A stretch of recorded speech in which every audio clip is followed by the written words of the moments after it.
दोस्तों, हिंडनबर्ग की रिपोर्ट के बाद अडानी ग्रुप की हालत खराब हो गई है। अडानी ग्रुप के शेयर धड़ाम हो गए हैं।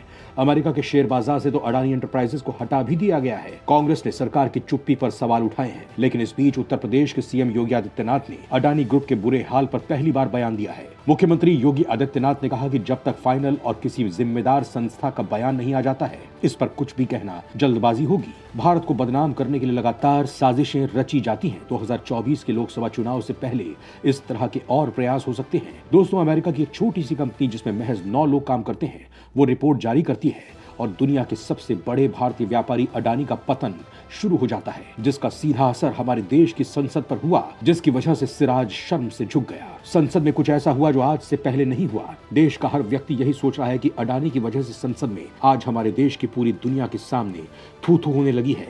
जिन्हें माननीय कहते हैं, उन सांसदों ने ऐसा हंगामा किया। जाम्बिया से आया प्रतिनिधिमंडल जिसे देखकर हैरान रह गया, और ये सब अडानी की वजह से हुआ।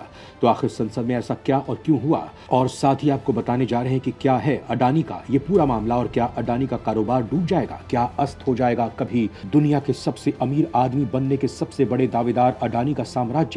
संसद में आज हमारी अडानी प्रकरण की वजह से इस प्रकार की जो स्थिति निर्मित हुई है, उसके और अडानी के डूबते हुए एम्पायर के बारे में विस्तार से बताने जा रहे हैं। तो दोस्तों, आज यही जानकारी हम आपको डिटेल में देने वाले हैं, तो आप हमारे साथ अंत तक बने रहिएगा। दोस्तों, बजट पेश होने के दूसरे दिन ठीक 11 बजे जैसे ही लोकसभा की कार्यवाही शुरू हुई तो शोर शराबा गूंजने लगा। ये सब ऐसे समय में हुआ जब अफ्रीकी देश जाम्बिया से विदेशी मेहमान संसद में बैठे थे। वो लोकसभा की कार्यवाही देखने आए थे और हमसे सीखने समझने आए थे।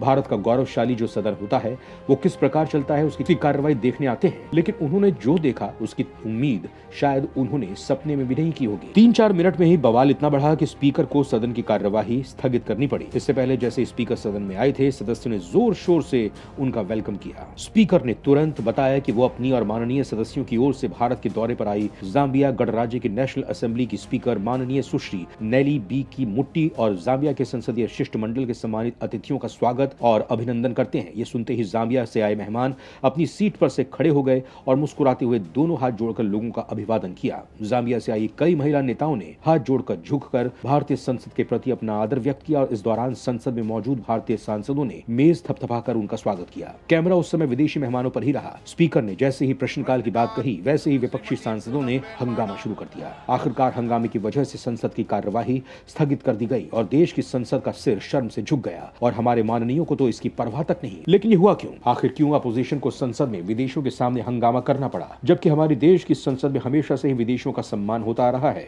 दरअसल ये अडानी प्रकरण की वजह से हुआ है। अडानी प्रकरण को लेकर जो हिंडनबर्ग की रिपोर्ट आई, उसके चलते अडानी के साम्राज्य की असलियत सामने आ गई है, ऐसा अपोजिशन पार्टी का कहना था, और इसकी जांच की मांग करते हुए अपोजिशन सांसदों ने हंगामा मचा डाला। तो ये अडानी वाला पंगा क्या है? दोस्तों, अमेरिकी फॉरेंसिक फाइनेंशियल कंपनी हिंडनबर्ग ने अडानी ग्रुप से महज 88 सवाल पूछे थे। पूछा था कि उनकी कंपनी में जो पैसा बाहर से आ रहा है, उनमें से अधिकतर कंपनियां फर्जी क्यों हैं? टेक्नो एम्प्लॉय वाली कंपनी जो छोटी सी कंपनी है, उसने अपने कुछ सवालों से दुनिया के सबसे अमीर शख्स बनने के दावेदार अडानी के धंधे को बर्बाद कर दिया है। Adani group how the world's third richest man is pulling the largest con in corporate history नाम की ये रिपोर्ट 24 जनवरी को प्रकाशित हुई थी। ये तारीख इसलिए अहम है कि इसके 3 दिन बाद ही 27 जनवरी को गौतम अडानी की कंपनी शेयर बाजार में सेकेंडरी शेयर जारी करने वाली थी। ये कोई छोटा मोटा इशू नहीं है, बल्कि अब तक का सबसे बड़ा 20,000 करोड़ रुपए का एफपीओ था। रिपोर्ट के सार्वजनिक होते ही अडानी ग्रुप के निवेशकों में खलबली मच गई। ग्रुप के शेयरों पर बिकवाली हावी हो गई, और देखते ही देखते अडानी ग्रुप के निवेशकों और प्रमोटर्स के लाखों करोड़ों रुपए की बाजार पूंजी स्वाहा हो गई।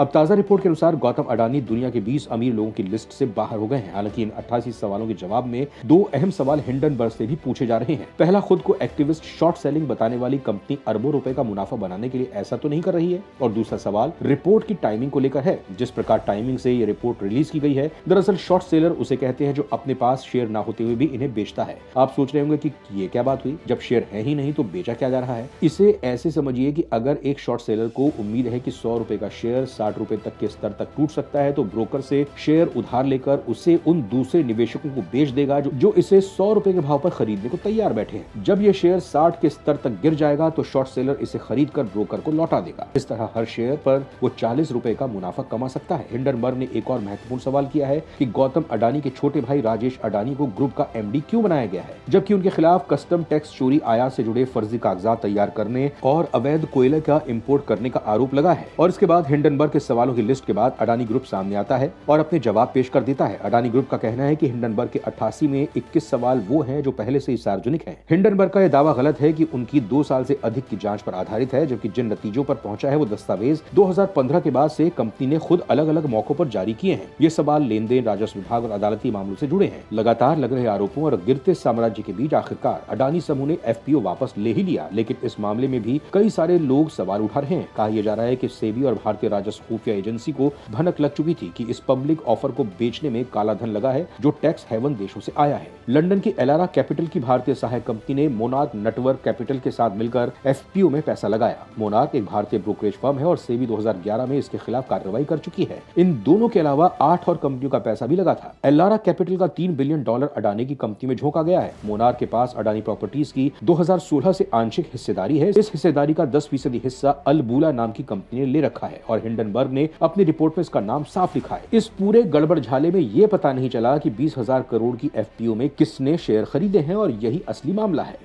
अडानी ने हिंडनबर्ग को भेजे जवाब में एलारा कैपिटल से रिश्ते को नकारा है, जबकि मोनार्क ने अडानी के साथ मिलकर कई सौदों में हेरफेर किया। ऐसे आरोप लग रहे हैं जो हिंडनबर्ग की रिपोर्ट में साफ लिखा हुआ है। अडानी के एफपीओ में स्टेट बैंक और जेफरीज इंडिया का भी पैसा लगा है। ये सभी उस कंपनी पर दांव खेला है जिसका बही खाता ही संदिग्ध है। यानी कुल मिलाकर अडानी समूह ने पूरी दुनिया को हिलाकर रख दिया है। देश की संसद का सिर आज अगर शर्म से झुका है तो केवल अडानी प्रकरण की वजह से। विदेशी मेहमानों को बोलने नहीं दिया गया और उनके सामने देश की संसद में हंगामा कर दिया गया। तो इसमें कहीं ना कहीं गुनहगार तो अपोजिशन पार्टी भी है। उसे ये नहीं करना चाहिए था। इससे सदन की गरिमा को बड़ी ठेस पहुंची है। दोस्तों, एक छोटी सी रिपोर्ट, एक ऐसी कंपनी की रिपोर्ट जिसमें महज 9 लोग काम करते हैं, उसने दुनिया के सबसे अमीर आदमी बनने के सबसे बड़े दावेदार अडानी को घुटनों पर ला दिया है। आपको क्या लगता है, क्या अब अडानी समूह आगे करेगा? क्या अडानी फिर से टॉप में आएंगे या फिर अभी और नीचे जाना बाकी है? अपना जवाब हमें कमेंट बॉक्स में लिखकर जरूर दीजिए और साथ ही इस वीडियो को ज्यादा से ज्यादा शेयर कीजिए ताकि लोगों को इस प्रकरण की पूरी जानकारी हो सके। वीडियो के अंत तक जुड़े रहने के लिए दिल से धन्यवाद। जय हिंद।